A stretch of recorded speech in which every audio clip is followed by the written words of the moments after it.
Hello दोस्तों, parallel academy की ओर से आप सभी को नमस्कार। ये इंग्लिश की हमारी चौथी क्लास है। तो हमने इससे पिछली वाली क्लास में पढ़ा था नाउन केसेस के फॉर्मेट में।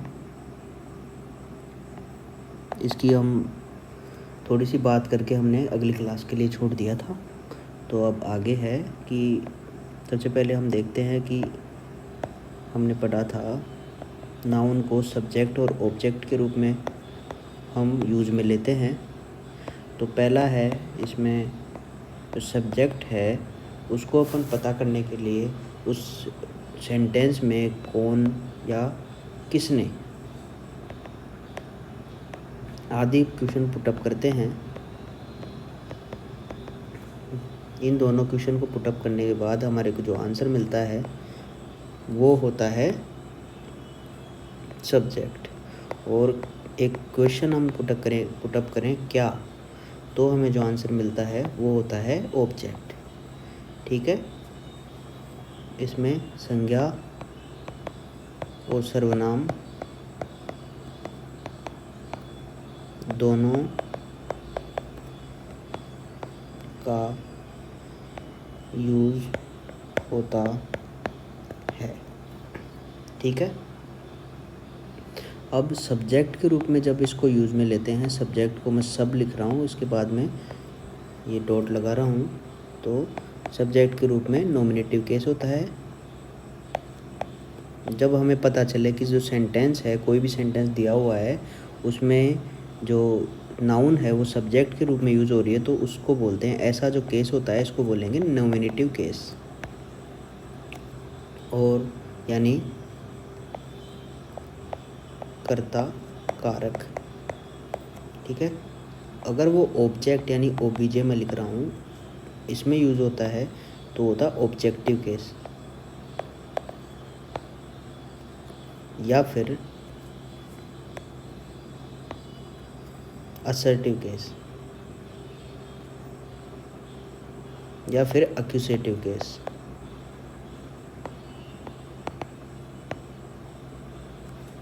ठीक है। एग्जाम्पल है हमारे पास, जॉन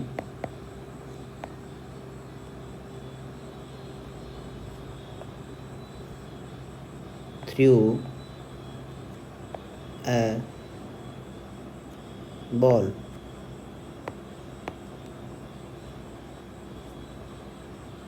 तो इसमें जो जॉन है उसने एक बॉल फेंकी है।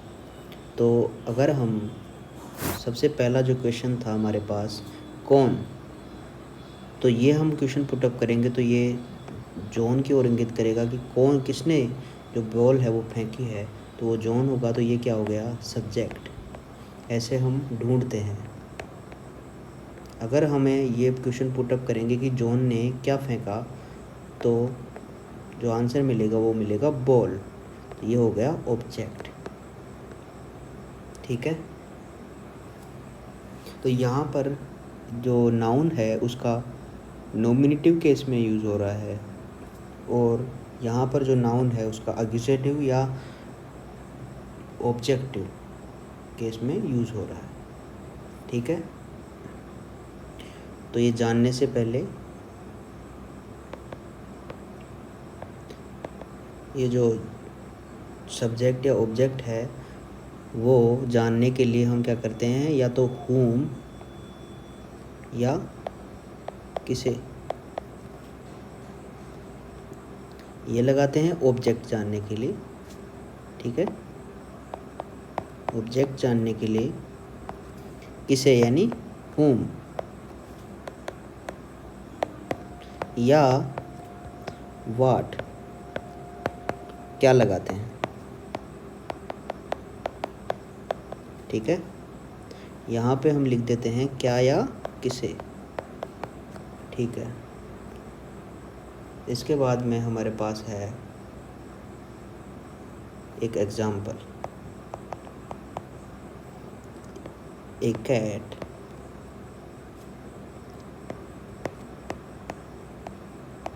jumped on the table। ठीक है। अब यहाँ पे जो टेबल है वो है ऑब्जेक्टिव केस।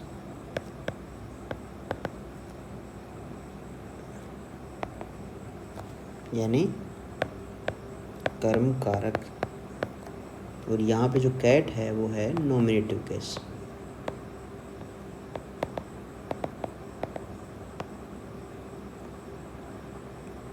और बीच में जो ऑन है ये है प्रीपोजिशन, जिसकी हमने पहले बात कर ली है। और अब आगे जो 7वां हमारा जो टॉपिक रहेगा वो प्रीपोजिशन रहेगा। पहला हमारा नाउन चल ही रहा है। इसके बाद में हम एक और एग्जांपल लेते हैं कि अब हमारे पास कुछ थोड़ा सा आगे बात करते हैं। Rama gave a ball. यहाँ पे ये सब्जेक्ट है और यहाँ पे ये ऑब्जेक्ट है। ठीक है, अभी हम जो फोकस कर रहे हैं वो ऑब्जेक्टिव केस पे कर रहे हैं, क्योंकि सब्जेक्टिव केस हम सभी को पता है जो नॉमिनेटिव केस है। ऑब्जेक्टिव केस में ये तो हमारे पास ऑब्जेक्ट पता चल गया, पर इसके आगे जब मैं लिखता हूँ रामा गेव ए बॉल, तो इसके बीच में जो यहाँ पे मैं लिख दूँ हरी, यानी रामा गेव हरी ए बॉल, यानी रामा ने हरी को बॉल दी। तो यहाँ पे ये है, ये तो सब्जेक्ट है, और यहाँ पे ये ऑब्जेक्ट 1 है, और यहाँ पे ये ऑब्जेक्ट 2 है। तो हमारे पास 2 ऑब्जेक्ट हैं, ये बीच में प्रपोजिशन है। तो ऐसा जो केस होता है इसमें जो हरी है, जो पहले नंबर का ऑब्जेक्ट है वो है इनडायरेक्ट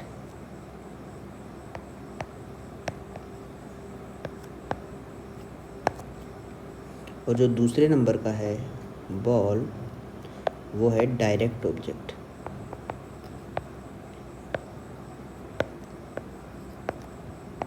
अब जो इनडायरेक्ट और डायरेक्ट ऑब्जेक्ट ये क्या होता है, सबसे पहले हम डायरेक्ट ऑब्जेक्ट को समझते हैं कि ये क्या होता है। जब हमने कहा रामा गेव हरी ए बॉल, तो हमने रामा गेव यानी रामा ने दी, रामा ने दी क्या दी, बॉल। तो हमने जो क्वेश्चन पुटअप किया वो क्या किया, क्या का जो उत्तर आया वो आया बॉल। तो इस राम का जो देने का जो कार्य कर रहा है उसका जो डायरेक्ट इफ़ेक्ट पड़ रहा है वो बॉल पर पड़ रहा है। तो इसे बोलेंगे, इसीलिए इसको बोलेंगे डायरेक्ट ऑब्जेक्ट। अब इनडायरेक्ट ऑब्जेक्ट क्या होता है,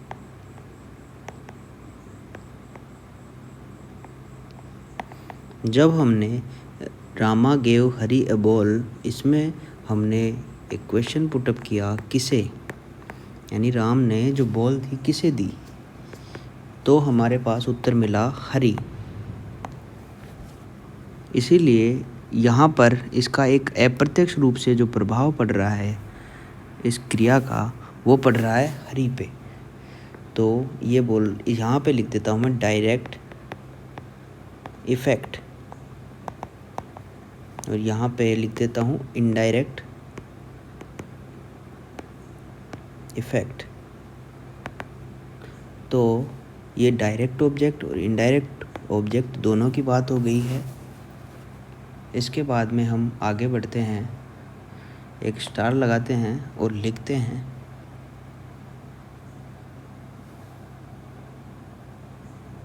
कि इनडायरेक्ट ऑब्जेक्ट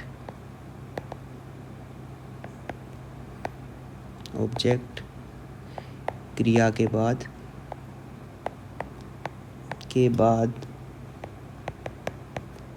और डायरेक्ट ऑब्जेक्ट के पहले आता है।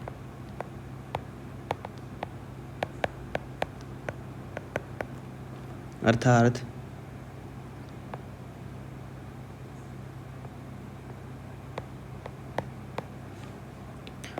Verb plus indirect object plus direct object.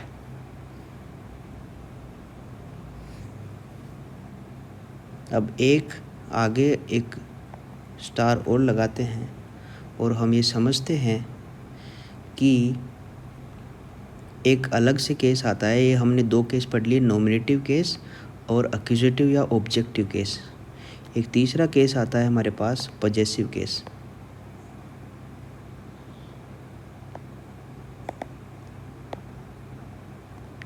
यानी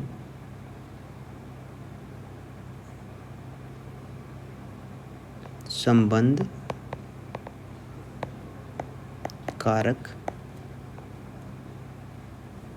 तो नाउन का यूज़ ये संबंध कारक में भी होता है। पजेसिव केस का यूज़ अधिकार दिखाने के लिए होता है। अधिकार यानी ओनरशिप।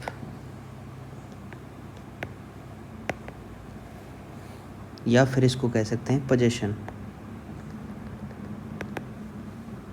ठीक है, इन दोनों को दिखाने के लिए हमारे पास पजेसिव केस का यूज़ होता है। इसके लिए हम सेंटेंस में प्रश्न पूछते हैं,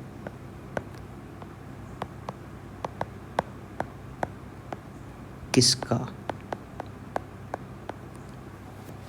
ठीक है, यानी हुज यानी किसका। ठीक है, इसके लिए मैं एक एग्जांपल लेता हूँ।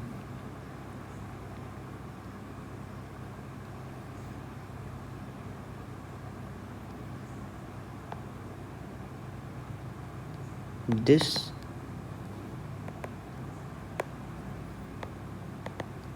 इज माई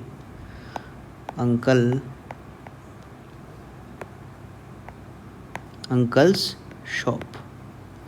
यहाँ पे हमने एक पोजेशन दिखाया है कि this is my uncle shop. ये सबसे पहला इसका सरल मैं बताऊँ तो ये होता है दिस इज शॉप। ठीक है, अब हमने जो ये माई अंकल्स लिखा है इसको मैं ये आगे लिखूँगा which is which belongs to my uncle.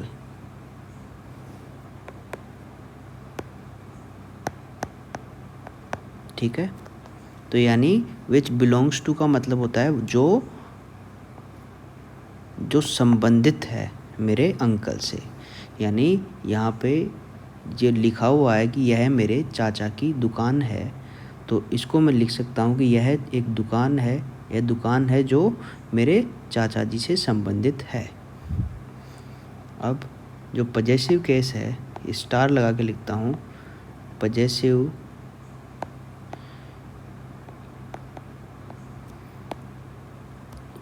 Case और भी कार्य करता है।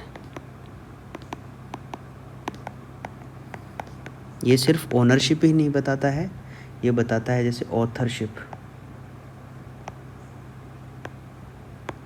यानी लेखक के बारे में बताता है। ठीक है, ओरिजिन यानी उद्भव, कहाँ से उसका निर्माण हुआ। काइंड यानी प्रकार, जैसे अशोक से school.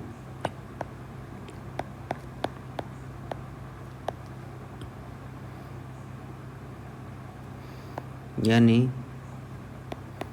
The school where Ashok goes. ये स्कूल इस अशोक का नहीं है, पर यह अशोक वहाँ जाता है, इसीलिए वह उसका पोजीशन बता रहा है अशोक के प्रति। ठीक है, अब हम पढ़ेंगे पजेसिव केस बनाने की विधियाँ। हम कैसे बनाते हैं, विधियाँ या फिर पद्धति भी कह सकते हैं इसको, ये पद्धति होती है। ठीक है, पहली विधि है हमारे पास, यदि नाउन एक वचन हो तो जैसे ए बॉय, बॉयज़ बुक। यहाँ पे बॉय लिखा था, तो यहाँ पे डायरेक्ट लिखा हुआ था, तो हम यहाँ पे डैश लगाते हैं ये, और इसके बाद में एस लगाते हैं। ऐसे ही अन्य उदाहरणों को भी हम करेंगे। तो अगर इसके बाद में हमारे पास लास्ट में स्टार लगाते हैं, लास्ट में एस की ध्वनि आए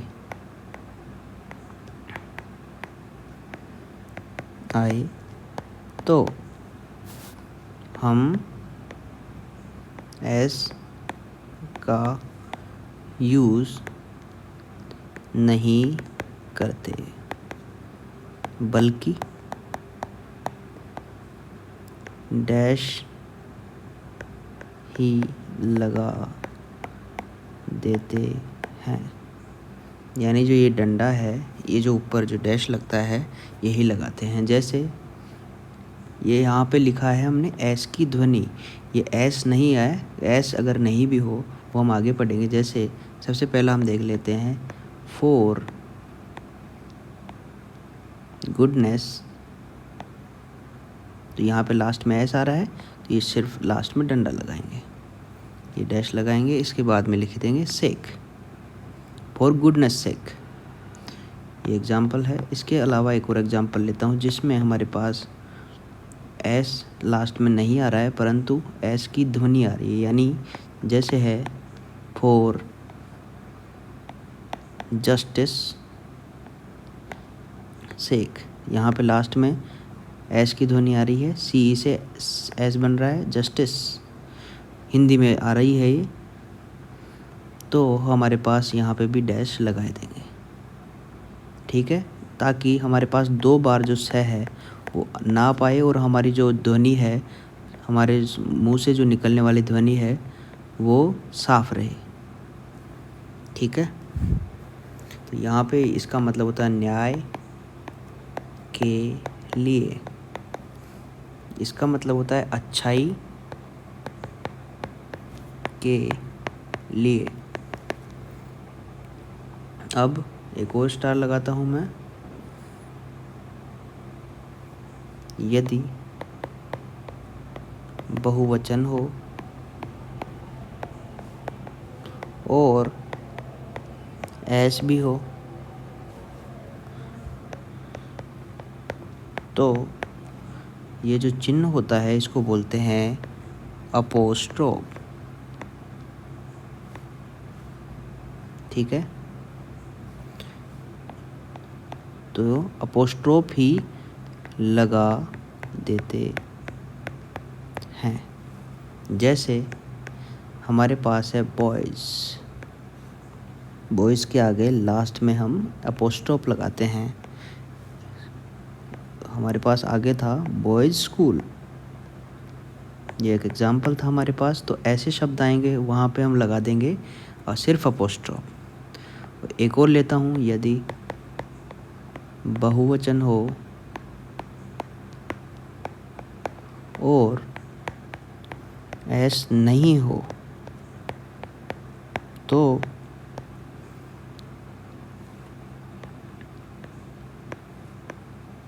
अपोस्ट्रोफ एस लगाते हैं। जैसे हमारे पास एक ये बहुवचन है मेन, इसके आगे कोई एस नहीं है, इसीलिए यहाँ पे लगाएंगे मेंस क्लब। ये सही नहीं लिखा तो CLUB। ठीक है, एक और एग्जांपल लेता हूँ। जैसे हमारे पास चिल्ड्रन है तो चिल्ड्रंस बुक, या अगर ये बहुवचन यहाँ भी हो तो चिल्ड्रंस बुक्स। अब आगे हमारे पास है एक और एक स्टार लगाते हैं, या फिर हम इसको दूसरे नंबर का ले लेते हैं। द किंग ऑफ भूटान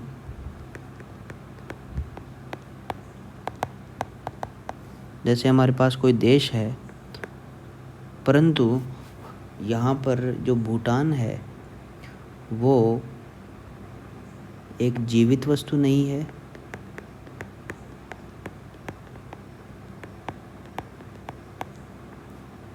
परंतु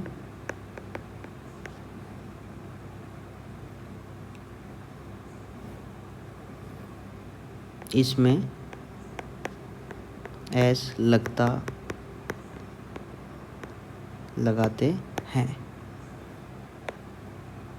जैसे किसी की विजिट होती है तो हम वहाँ पे लास्ट में एस लगाते हैं।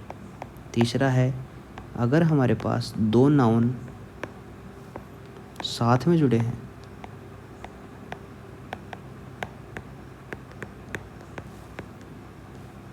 जैसे कलाम एंड शाम, इन दोनों की क्या थी? बेकरी। यानी व्यवसाय, कार्य, इनसे अगर वो जुड़े हुए हों, दोनों कलाम और शाम है वो व्यवसाय से जुड़े हुए हैं एक दूसरे से, क्योंकि बेकरी दोनों की है, इसलिए यहाँ पे आएगा व्यवसाय से जुड़े हैं। इसीलिए यहाँ पे कलाम के पास एस नहीं आया, और जो लास्ट है शाम उसके पास में एस आ गया, क्योंकि दोनों समान थे। ठीक है, अगर हमारे पास चौथा है, साथ के कार्य में नहीं जुड़े हों। अब यहाँ पे कलाम और शाम दोनों एक ही काम करते हैं कि वो बेकरी चलाते हैं, दोनों का उनमें बराबर का हक है। परंतु यदि हमारे पास दो पोइट हैं, एक तो गुलजार और एक हैं मनोज मुंतशिर, तो मैं लिखता हूँ मनोज। तो ये दोनों एक तो उर्दू के शायर हैं और एक हैं हिंदी में, तो इन दोनों में कोई मेल नहीं है। तो यहाँ पे दोनों की अलग अलग पोइम है, दोनों अलग अलग पोइम्स को लिखते हैं, तो यहाँ पे भी एस आएगा और यहाँ भी एस आएगा। अगला टॉपिक है हमारा पजेसिव केस ऑफ नाउन।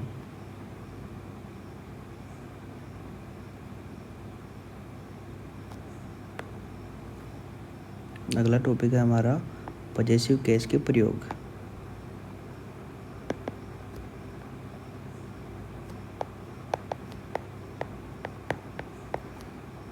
अर्थात जो पजेसिव केस है जो नाउन का, वो कहाँ कहाँ पर काम में लिया जाता है। तो सबसे पहले हमारे पास है जो जीवित वस्तुएं हैं,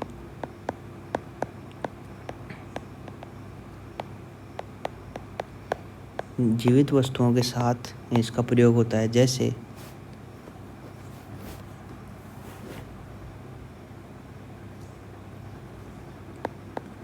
बॉयज़ स्कूल, जो कि हमने पहले एग्जाम्पल लिया है। निर्जीवों के साथ नहीं होता,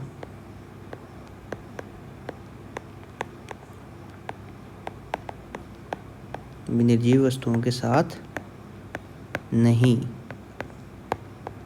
होता है। जैसे एग्जाम्पल है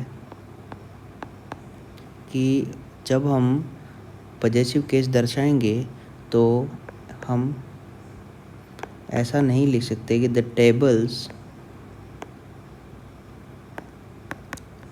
ये गलत हो जाएगा। हम लिखेंगे the leg of the table, ये सही है और ये गलत है। तो क्यों है ऐसा? क्योंकि ये निर्जीव वस्तु है। एक और एग्जांपल लेते हैं, the cover of the book. अब एक स्टार लगा लेते हैं जब हम किसी निर्जीव वस्तु को पर्सोनिफाइड कर देते हैं।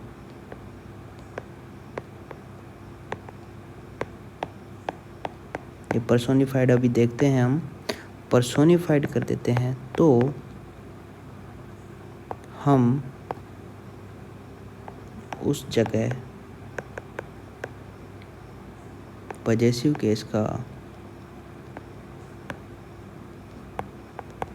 यूज़ करते हैं। एग्जाम्पल है हमारे पास, जैसे इंडियाज़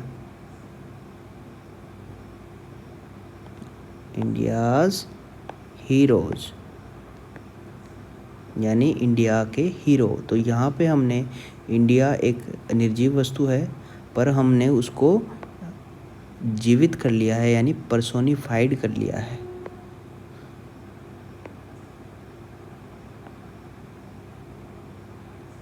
एक और एग्जाम्पल है हमारे पास,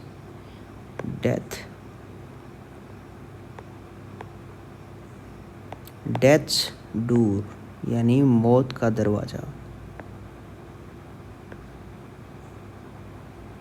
इन दोनों में भी हमारे पास जो पर्सोनिफाइड कर दिया गया है, यानी मानवीकरण कर दिया गया है। इसके अगले वाला रूल है हमारे पास, जो सेकंड वाला है, उसमें लिखेंगे हम टाइम, स्पेस यानी जगह, और वेट, टाइम यानी समय, जगह है, और वेट यानी भार। इनको प्रकट करने के लिए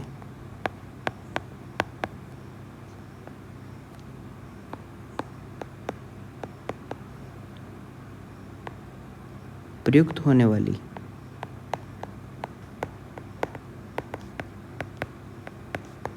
नाउन में यूज़ होता है। जैसे एग्जाम्पल है हमारे पास, ए डेज मैच। जैसे कोई मैच होता है तो वो अगर वो एक दिन का है तो हमने जो डे है उसको हमने जो डे के आगे एस लगा के उसका पोजीशन उस पर डाल दिया है। एक और एग्जांपल है हमारे पास, ए फुट्स लेंथ। यहाँ पे जो जगह है उसके बारे में हमने बात की है, सेकंड वाला। पहले वाले टाइम की बात की, फिर उसके बाद जगह की बात की। अब हम बात कर रहे हैं वेट के बारे में, 1 किलोज वेट। ठीक है, इन तीनों में हमारे पास पॉजेसिव केस का यूज़ होता है। तीसरा है हमारे पास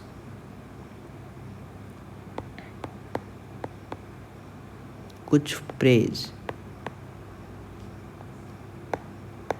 प्रेजेज में जो हमने पहले भी पढ़ा है और आगे भी पढ़ेंगे आप, प्रेज होती हैं जैसे कुछ कहावतें, जैसे एग्जाम्पल है फॉर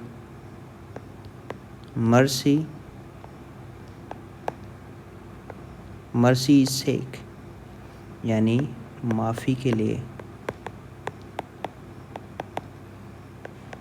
फॉर गॉड्स सेक। ठीक है, एक और एग्जांपल लेते हैं, at his end at his wit's hand.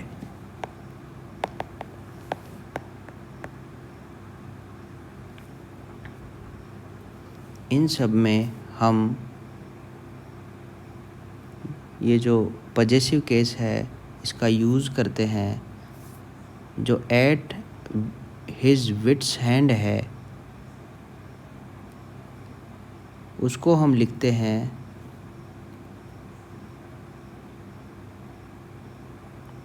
यह एक पजल है। यहाँ पे हैंड नहीं आएगा, यहाँ पे आएगा एंड। तो इसका मतलब होता है सो वरीड, यानी बहुत चिंतित।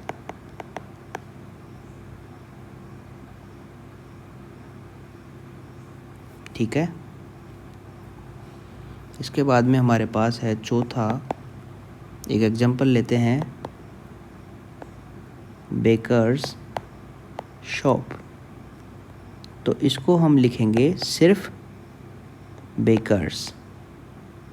ये एग्जांपल है इसमें क्योंकि जो बेकर है उसकी हमेशा, जो बेकरी वाला है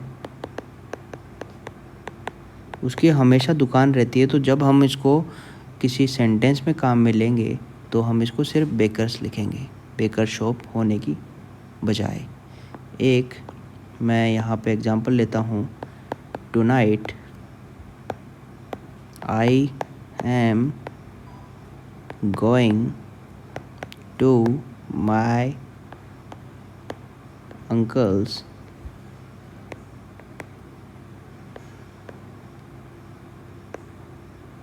हाउस। इसको मैं लिख सकता हूँ सिर्फ अंकल्स।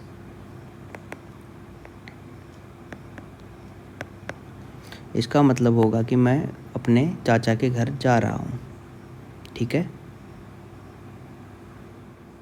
अब हम एक नोट लिख लेते हैं जिसमें हम देखेंगे कि यदि हमें संदेह हो, अब संदेह किस में हो, जो पजेसिव केस है और ऑफ का यूज़। ठीक है, इन दोनों में संदेह हो, यानी जैसे हमने ले रखा है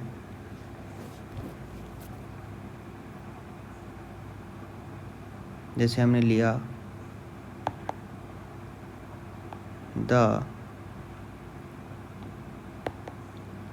बॉयज क्लब। ठीक है,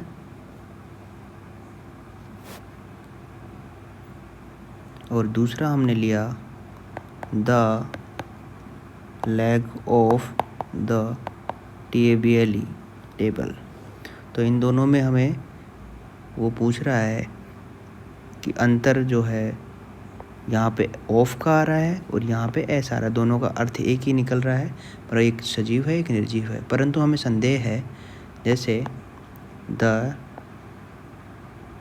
एनिमी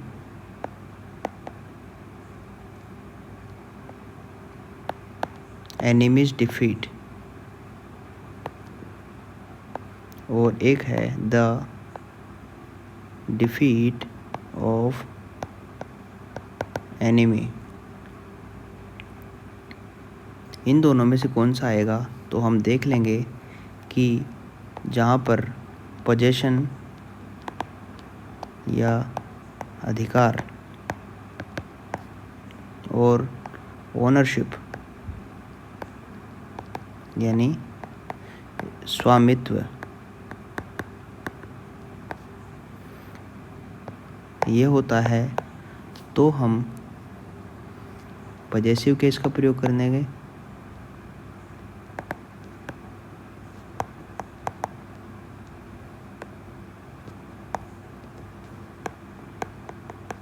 अन्यथा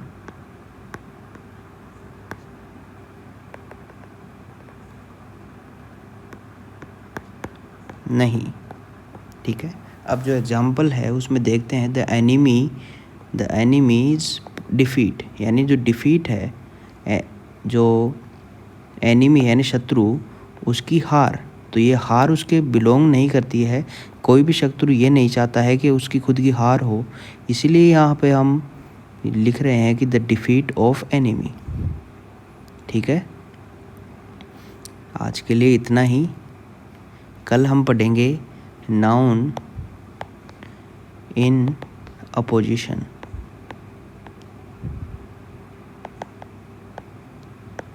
ये कल का टॉपिक रहेगा। तो आज हम इसका रिवीजन कर लेते हैं जो हमने आज पढ़ा है। सबसे पहले हमने पढ़ा नाउन का केस के रूप में प्रयोग। इसमें होता है सब्जेक्ट, जिसमें लिखा कौन और किसने, सब क्वेश्चन पुटअप किया। ऑब्जेक्ट में क्वेश्चन पुटअप किया क्या और किसे। संज्ञा और सर्वनाम दोनों का यूज़ होता है। जो सब्जेक्ट है उसमें नॉमिनेटिव केस होता है और जो ऑब्जेक्ट है उसमें ऑब्जेक्टिव या एक्यूजेटिव केस होता है। जैसे जॉन थ्रू ए बॉल, तो यहाँ पे सब्जेक्ट है वो जॉन है, ए बॉल है वो ऑब्जेक्ट है। ऑब्जेक्ट जानने के लिए होम या वाट का यूज़ करते हैं। जैसे हम सबसे पहले लिखा कि cat jumped on the table, यहाँ पे अपॉन आएगा। ठीक है, जो प्रीपोजिशन है और यहाँ पे नॉमिनेटिव केस है और ये ऑब्जेक्टिव केस है। रामा गेव अ बॉल, इसमें सब्जेक्ट है रामा और ए बॉल है ऑब्जेक्ट। तो इसमें हमने क्या क्वेश्चन पुटअप किया, तो ये डायरेक्ट जो है, जो क्रिया है वो डायरेक्ट इस पे बॉल पे जा रही है।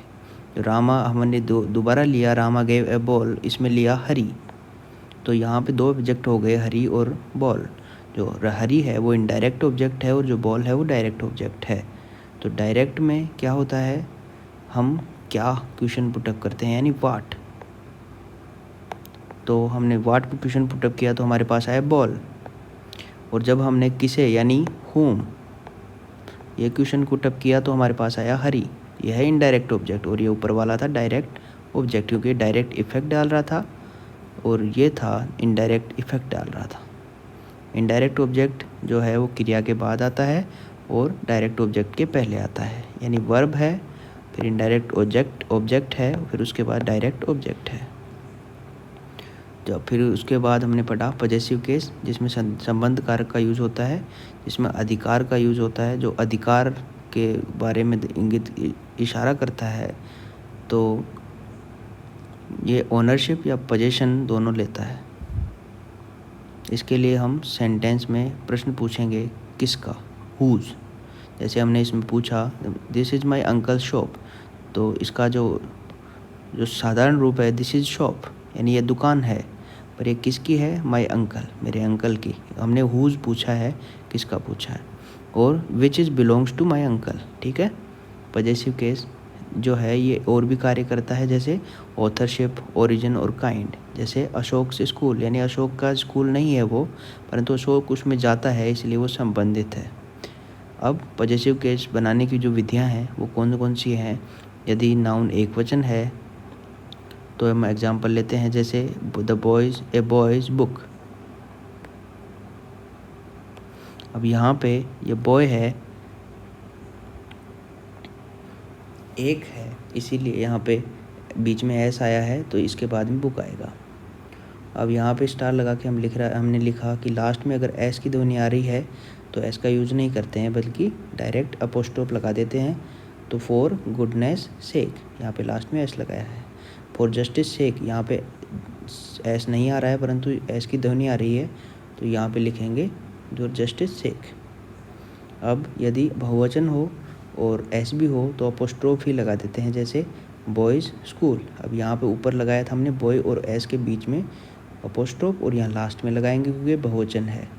यदि बहुवचन हो और एस नहीं हो तो एस लगा देते हैं। जैसे मैन है, मैन एक बहुवचन है पर इसके एस नहीं है तो लास्ट में एस लगा के मैंस क्लब कर देते हैं। चिल्ड्रंस बुक्स ऐसे ही। और the king of Bhutan's visit, तो ये भूटान जीवित वस्तु नहीं है परंतु फिर भी इसमें एस लगाते हैं क्योंकि ये विजिट के पहले एस लगता है। कई देश की विजिट होती है उससे पहले एस लगता है। दो नाउन के साथ एक साथ में जुड़े हों यानी कोई कार्य में या फिर व्यवसाय में जुड़े हों, तो जैसे कलाम एंड शाम इस बेकरी, दोनों एक ही काम में जुड़े हुए हैं तो इसलिए ये यहाँ लास्ट में एस आया है। और अगर वो साथ के कार्य में नहीं जुड़े हों, जैसे गुलजार है और मनोज है, वो ये गुलजार उर्दू की कविता लिखते हैं और ये मनोज हैं वो ज़्यादातर हिंदी की कविता लिखते हैं, इसलिए पोएम आया है। और पजेसिव केस का प्रयोग किस में होता है, जैसे किस में हो सकता है, जीवित वस्तुओं के साथ यानी बॉयज स्कूल। निर्जीव वस्तुओं के साथ नहीं होता है, जैसे द टेबल्स लेग, इसको ऐसे नहीं लिख सकते, लिखेंगे the leg of the table. Example है एक और, the cover of the book. ठीक है, जब हम किसी निर्जीव वस्तु को पर्सोनिफाइड कर देते हैं यानी उसको मानवीकरण कर देते हैं तो हम उस जगह पजेसिव केस यूज करते हैं।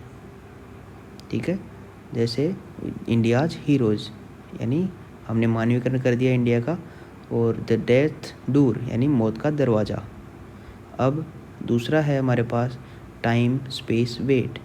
ये प्रकट करने के लिए प्रयुक्त होने वाले जो नाउन है उसमें यूज़ होता है किसका, पजेसिव केस का। जो समय है, जगह है और भार है। समय का उदाहरण लिया ए डेज मैच यानी एक दिन का मैच। दूसरा उदाहरण लिया ए फुट्स लेंथ यानी 1 फुट की दूरी। इसके बाद में 1 किलो वेट, बीच में ऐसा आ रहा है तो 1 किलो वेट।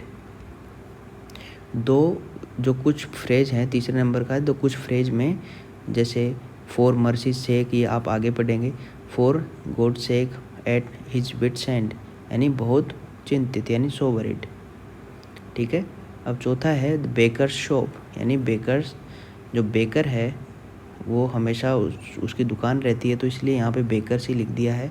इसके बाद में हमने एक और उदाहरण लिया है कि tonight I am going to my uncle's house, तो इसमें सीधा हम अंकल्स भी लिख सकते हैं।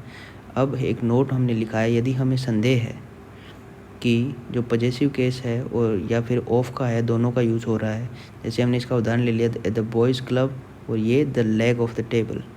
अब हमने एक एग्जाम्पल लिया है, इस एग्जाम्पल के ज़रिए इन दोनों को समझेंगे कि कौन सा लेंगे। तो हमने पढ़ा है कि जो पोजेशन है और जो ओनरशिप है उसी में जो है इसका यूज़ होता है पजेसिव केस का, अन्यथा नहीं होता। तो यहाँ पे लिखा है द एनिमीज डिफीट। अब ये एनिमी है, कभी भी अपनी डिफीट नहीं चाहता है तो इसलिए हम लिखेंगे the defeat of the enemy. ठीक है, ये था हमारा आज का चौथा लेक्चर और कल हम पढ़ेंगे नाउन इन अपोजिशन।